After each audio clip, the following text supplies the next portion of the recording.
Welcome to Technia TV. Hello, I am Dr. Sandeep Kumar. Today I am delivering lecture on directional lower tail critical hypothesis test where h1 is less than. Here we will use the Z test for a directional or one tail test where the alternative hypothesis is stated as less than the null hypothesis. For a lower tail critical test or less than statement, we place the level of significance or critical value in the lower tail of the sampling distribution. So, we are interested in any alternative less than the value stated in the null hypothesis. This test is appropriate when it is not possible or highly unlikely that a sample mean will fall above the population mean stated in the null hypothesis. Using the same study from the example 1, it was reported that the population mean on the quantitative portion of the students in a certain school taking the exam between 2015 and 2018 was 558 plus minus 139. Suppose we select a sample of 100 students enroll in a school. We hypothesize that the students at this school will score lower than the general population.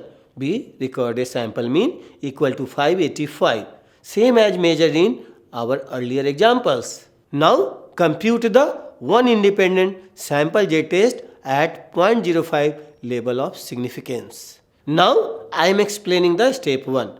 Step 1 is concerned about the state the hypothesis. The population mean is 558 and we are testing whether the alternative is less than this value. Null hypothesis here is mean test scores are equal to 558 in the population at this school. Alternative hypothesis which is mean test scores are less than 558 in the population at this school. Now I am explaining the step 2. Step 2 is concerned about the set the criteria for a decision.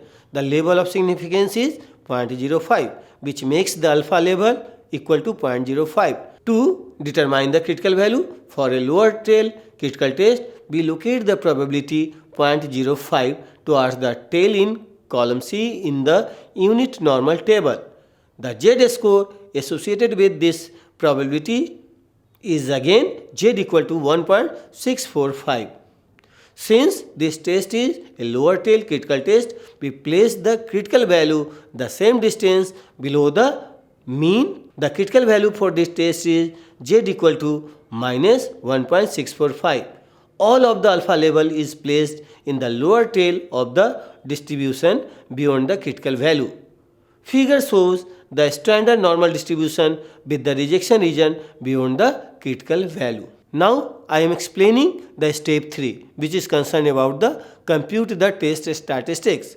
Step 2 sets the stage for making a decision because the criteria is set. The probability is less than 5% that we will obtain a sample mean that is at least 1.645 standard deviations below the value of the population mean stated in the null hypothesis. In this step, we will compute a test statistics to determine whether or not the sample mean we selected is beyond the critical value we stated in step 2. The test statistics does not change from that used in example. We are testing the same population and we measure the same value of the sample mean. We change only the locations of the rejection region in step 2. The Z statistics is the same computation as that shown in the example. Now I am explaining the step 4. Step 4 is concerned about the make a decision. To make a decision, we compare the obtained value to the critical value. We reject the null hypothesis if the obtained value exceeds the critical value.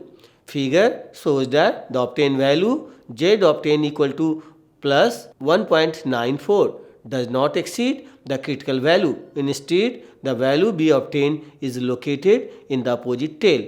The decision is to retain the null hypothesis. This is the conclusion of my lecture on this topic.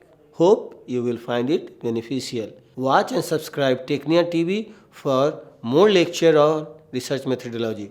Thanks a lot.